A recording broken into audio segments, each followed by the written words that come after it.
Welcome, Kevin Sedbeck, Chief Safety Officer with S3 Consultants.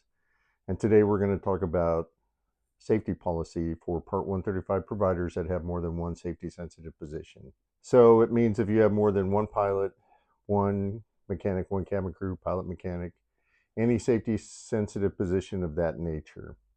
We're going to go through it line by line to ensure that your safety policy meets the requirements of Part 5, and I'm going to demonstrate how to do it. Compare it to the provided checklist from the FAA to ensure that it meets the Part 5 requirements. So it is 10 minutes, a little bit dry, but it's detail oriented, which is what you need to ensure compliance. Because when they come and do the surveillance, the FAA, they're going to review it and then they're going to ask some questions, especially of the accountable executive. So you want to make sure that you have everything in order so that when you have this surveillance visit without any issues and not have to redo something within a deadline like 30 or 60 days. So let's get to it and we'll dig into it to make sure that you have a compliant Part 5 safety policy. If you have any questions, feel free to give us a call. We've had some established rates if you want to go more in depth. We could probably do a small provider, in a day, but in order to get some of your stuff aligned with the Part 5, we really got to look at it because each operation is different and how you do things is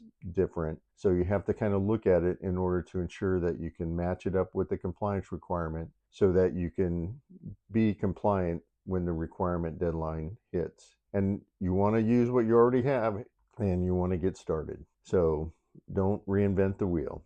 Anyway, let's get started with today's safety policy and let's knock it out. And if you have any questions, give us a call. All our information will be below, so don't hesitate to call. Welcome.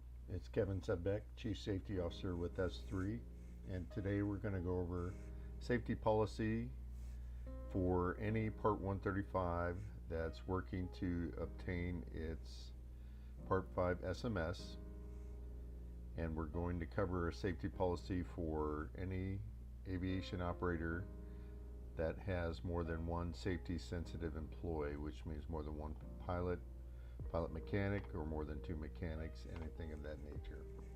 We're going to use the Part 5 SMS gap analysis tool. Although it is for sole individual organizations, it has everything, and what you'll see is that some of the things that don't apply to the sole individual organization will be crossed out. Your safety policy must contain, in accordance with Part 5.21A1, your organization's safety objectives.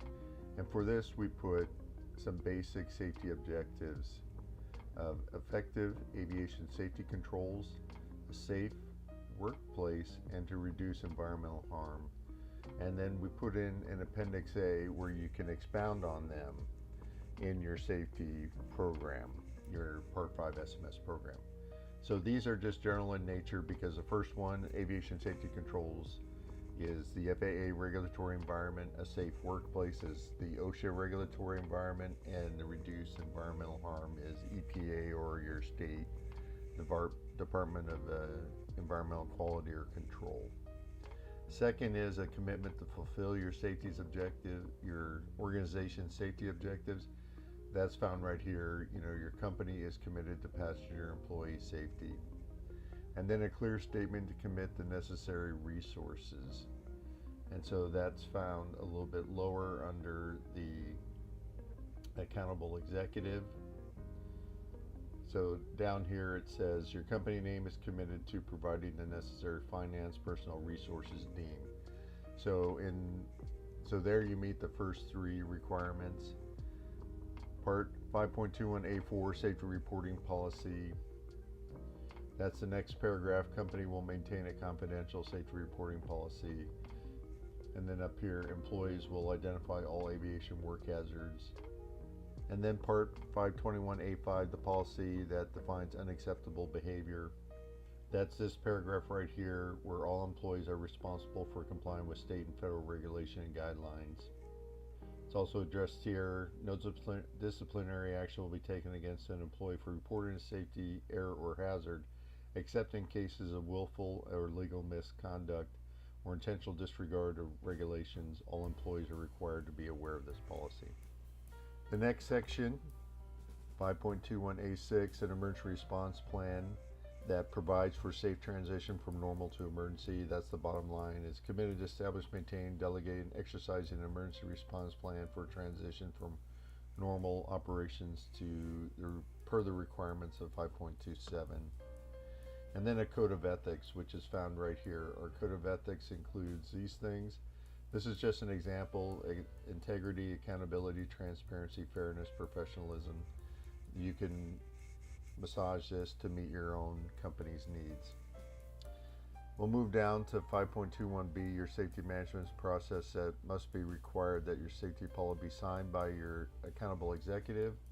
That's this down here. It's the signature, name, and a date, because it has to be reviewed annually or periodically. Document and communicate through your organization. That's not necessarily found on the safety policy. We did say that all employees are required to know this, but you're supposed to put it out there in a manner that proves that everyone's seen it, and that's usually accomplished through training. And then 5.21D, regularly reviewed by your accountable executive. That's what the date is important here. You should review it once a year. It doesn't say annually, but that's our recommendation. Safety accountability, 5.23A1. Your accountable executive is described in part 5.25. The company president has final authority and accountability for safe aviation operations per 5.25. The FAA allows that. When I did this twice for the company I worked for before I retired, that's what we put in. And so you put it in and it allowed it. 5.23, all members of management with regard to developing, safety, and maintaining SMS process in their areas of responsibility include but not limited to hazard ID, safety risk controls effectiveness, and promoting safety as per of subpart E. So this paragraph, the directors of operation and maintenance plus the chief pilot are the interfacing personnel. That's a big term there. Important term, responsible and accountable for integrating, implementing, maintaining our SMS processes. They are the minimum management level authorized to make risk decisions. This will come into play as we scroll down on the requirements. Other job tasks relating to the role and company safety management system are included but not limiting to hazard ID. It's right out of paragraph 5.23. Safety risk assessment, safety risk management, assessing, analyzing, ensuring effectiveness, accountable executive, advising the accountable executive, and promoting and communicating safety. So we met all the requirements of 5.23 in that paragraph. Because the other requirements are advising the accountable executive, employees relative to the certificate holder safety performance. That's where we put the big three: director of ops, maintenance, and chief pilot. Your safety management process must identify the levels of management, which we did in that paragraph. So we met this safety policy meets the requirements of 5.23. Scrolling down to 5.25 is the qualities of the accountable executive. And that's where final authority over operations authorized. So we said that in this area. Let me find it real quick. The company president has final authority and accountability for safe operations. And then before we said he controls the finances, which is, well, by saying that he's the final authority and accountability, so he controls the financial resources, controls the human resources, and retains ultimate responsibility. So this kind of one line meets it all. That's what we did with the company I was with before.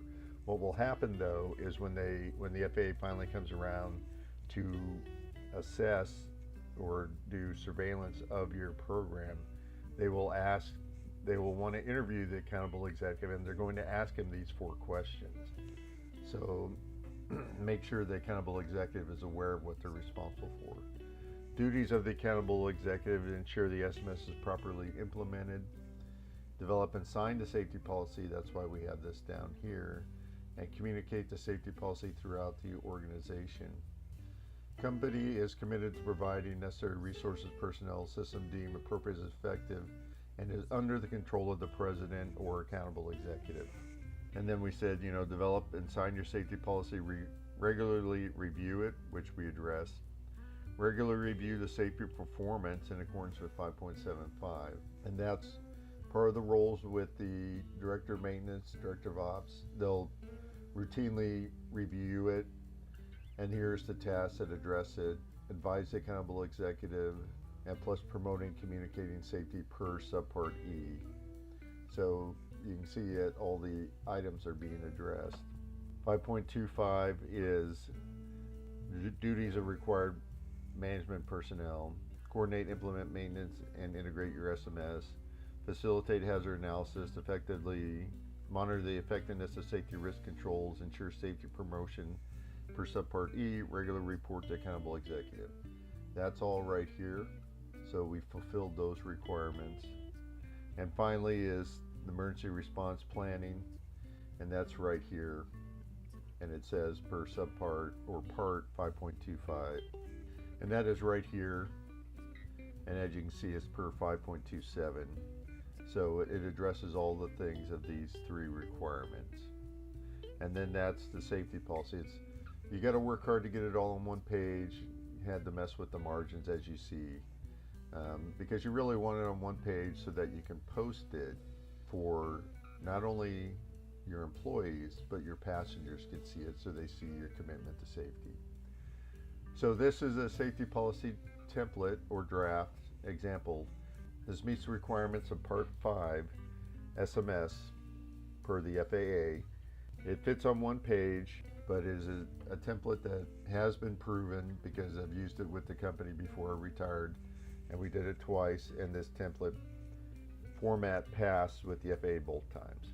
So that's all I have today. It's Kevin Sedbeck, Chief Safety Officer for S3, and we'll be moving on to safety assurance for the next area we're going to work on.